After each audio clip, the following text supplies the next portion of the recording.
Hi, നമ്മളെ പിന്നെ ഒന്ന് ചൂണ്ട കൊത്താണ്ട് ഇറങ്ങിയാണ്. അപ്പം നമ്മൾ കാപ്പിയുടെ കമ്പൊക്കെ വിട്ടെടുക്കുവാണ്. നമ്മൾ കഴിഞ്ഞ പ്രാവശ്യം കൊത്തിട്ട് കുറേ ചെറുമീനെ കിട്ടിയത് കേട്ടോ. ഈ പ്രാവശ്യം ഒന്ന് നോക്കാം.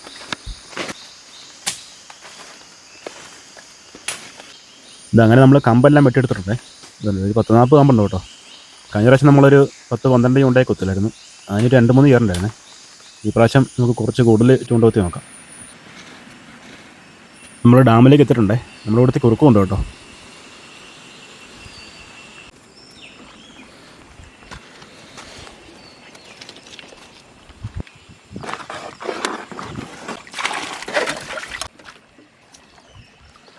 അപ്പോൾ നമുക്കിനി ചൂണ്ട കൊത്താനുള്ള ഇര പിടിക്കണേ. അതവിടെ ഒരു പാറയുണ്ട് കേട്ടോ, അവിടെ നിന്ന് നമ്മൾ പിടിക്കുന്നത്. ഈ പാറയുടെ മുകളിലൊക്കെ പള്ളയൊക്കെ പറിച്ച് നോക്കി കഴിഞ്ഞാൽ ഇര കിട്ടും.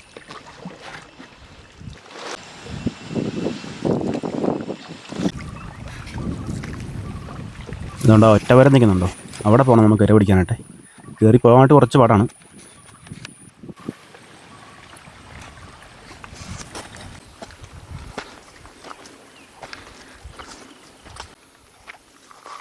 ഇതുകൊണ്ട് ഈ ഒരു സൈസ് പുല്ലാട്ടോ ഇവിടെ മൊത്തം. ഈ പുല്ല് എത്ര വെള്ളം കയറി എന്ന് പറഞ്ഞാൽ നശിച്ചു പോകത്തില്ല. വെള്ളം കയറിയിട്ട് പിന്നെ ഇറങ്ങി പോകുമ്പോഴത്തേക്ക് അതേവിടെ തന്നെ പിന്നെയും മുളച്ച് വരും, നശിച്ചു പോകത്തില്ല ഒരിക്കലും.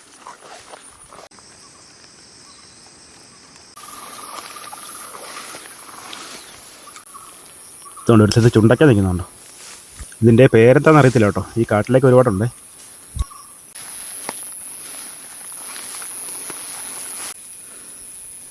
അപ്പോൾ നമ്മൾ പാറയുടെ അങ്ങോട്ട് എത്താറായേ. ഈ ഇര എന്ന് പറഞ്ഞാൽ മുഴുത്ത ഇര വേണം കേട്ടോ, പന്നീര എന്നൊക്കെ പറയും. ആ ഇര വേണം ഇതിന് ഇടാനായിട്ട്. ചെറിയ ഇരന്ന് ഈ ചൂണ്ട കയറത്തില്ല. ഇതുപോലെ നമ്മൾ പള്ളങ്ങ് പറിച്ച് നോക്കുക, ഇവിടുത്തേക്ക് ഇര കിട്ടുമേ.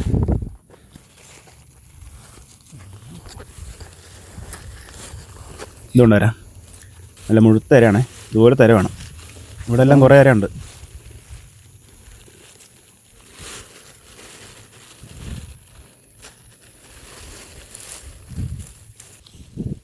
ഇതുകൊണ്ട് ഇതേക്കൂടെ മൊത്തം ഇരയുണ്ട്.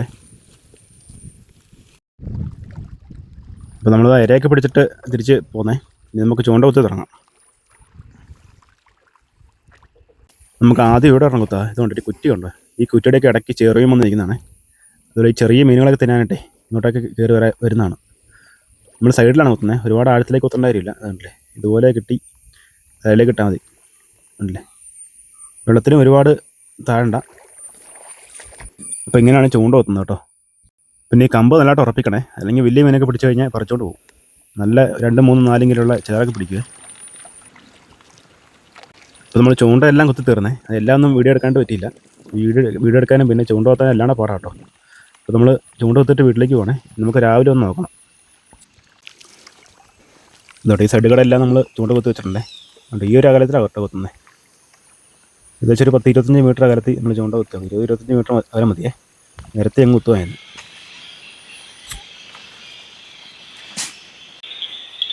ഇത് അപ്പോൾ നമ്മൾ വെളുപ്പിനെ തന്നെ ചൂണ്ട നോക്കാനായിട്ട് ഇറങ്ങിയിട്ടുണ്ട്. അതല്ലേ വെട്ടം വീണ് തുടങ്ങിയിട്ടുള്ളൂ.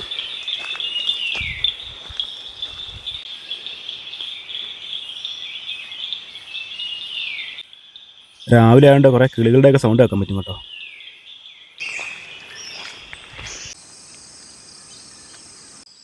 നമ്മളങ്ങനെ ഡാമിലേക്ക് എത്തിയിട്ടുണ്ട്. നമ്മളിവിടുത്തെ കുറുക്കുമുണ്ടേ. ഇത് നമ്മളിവിടെ ഇറങ്ങി ചെല്ലുന്നിടത്ത് തന്നെ കുറച്ച് ചൂണ്ട കുത്തിരുന്നു കേട്ടോ. അതിനൊന്നും ഒന്നുമില്ലേ. ഇതൊക്കെ ഇനി അഴിച്ചെടുക്കാം.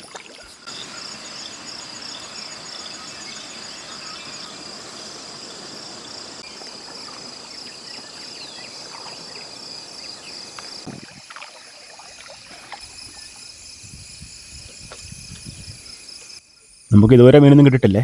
അപ്പുറത്തേക്കൊക്കെ നോക്കാം.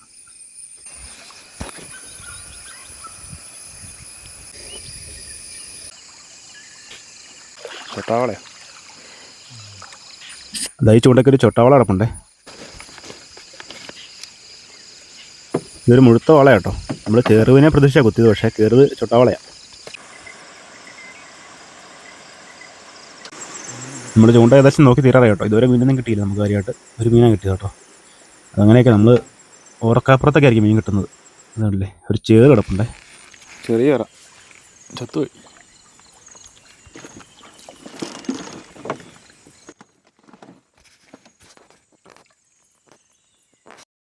അധികം വലിപ്പമില്ലാത്ത ചെറിയ ഏറാണ്. ഇതാ ഒരു ചൂണ്ടക്കുമ്പോൾ താത്തുന്നുണ്ടേ.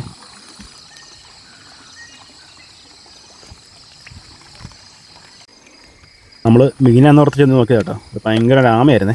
കണ്ടോ, നമ്മളതിനെ ഒരു തരത്തിൽ എടുത്ത് വിട്ടിട്ടുണ്ട്. നമുക്കിനെ എടുത്ത് ഡാമിലേക്ക് തന്നെ വിട്ടാക്കാം കേട്ടോ.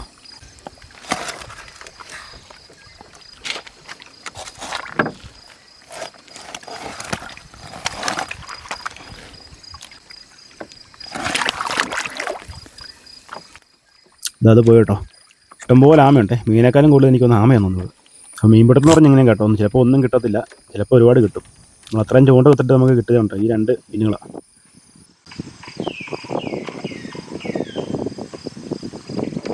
ഇടയ്ക്ക് കാർന്ന് കേട്ടോ, ഇതൊരു മലനാൻ്റെ സൗണ്ടാണ് കേട്ടോ. അപ്പോൾ നമുക്ക് മറ്റൊരു വീഡിയോ ആയിട്ട് പിന്നെ കാണാവേ.